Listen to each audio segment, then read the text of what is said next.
Hofmann bromamide degradation में आपका स्वागत है। यह एक महत्वपूर्ण अभिक्रिया है जहां एक एमाइड को एक कार्बन कम वाले प्राथमिक एमीन में बदला जाता है। इस वीडियो में हम इसकी पूरी क्रियाविधि को समझेंगे।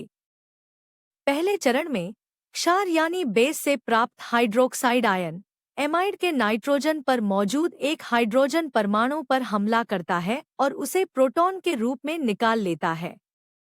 हाइड्रोजन निकलने के बाद नाइट्रोजन पर एक ऋणात्मक आवेश आ जाता है, जिससे एक एमाइड ऋणायन बनता है। अब यह ब्रोमीन अणु के साथ क्रिया करने के लिए तैयार है।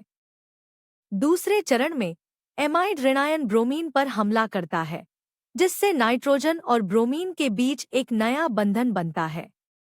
इस उत्पाद को ब्रोमामाइड कहा जाता है। अब माध्यम में मौजूद एक और हाइड्रोक्साइड आयन नाइट्रोजन से दूसरे अम्लीय हाइड्रोजन को भी निकाल देता है। इससे नाइट्रोजन पर फिर से ऋणात्मक आवेश आ जाता है। अगले चरण में ब्रोमाइड आयन एक लिविंग ग्रुप के रूप में बाहर निकल जाता है। इसके परिणामस्वरूप एक बहुत ही अस्थिर और प्रतिक्रियाशील मध्यवर्ती बनता है, जिसे एसाइल नाइट्रीन कहते हैं। यह सबसे महत्वपूर्ण चरण है। यहाँ अल्काइल समूह कार्बन से हटकर सीधे नाइट्रोजन पर चला जाता है।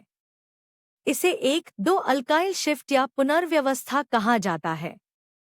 पुनर्व्यवस्था के बाद हमें अल्काइल आइसोसाइनेट प्राप्त होता है। ध्यान दें कि अब अल्काइल समूह सीधे नाइट्रोजन से जुड़ा हुआ है। अब जल का अणु या हाइड्रोक्साइड आयन आइसोसाइनेट के केंद्रीय कार्बन पर हमला करता है।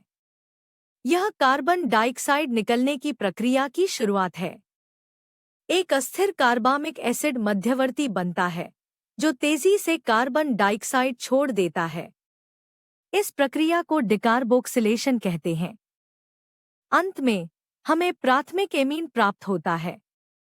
आपने देखा कि कैसे मूल एमाइड का कार्बोनिल कार्बन को 2 के रूप में निकल गया, जिससे हमें एक छोटा कार्बन वाला एमीन मिला। संक्षेप में, हॉफमैन ब्रोमामाइड डिग्रेडेशन में नाइट्रीन मध्यवर्ती और आइसोसाइनेट के माध्यम से एमाइड से एमीन बनता है। देखने के लिए धन्यवाद। Generated by vision solve AI।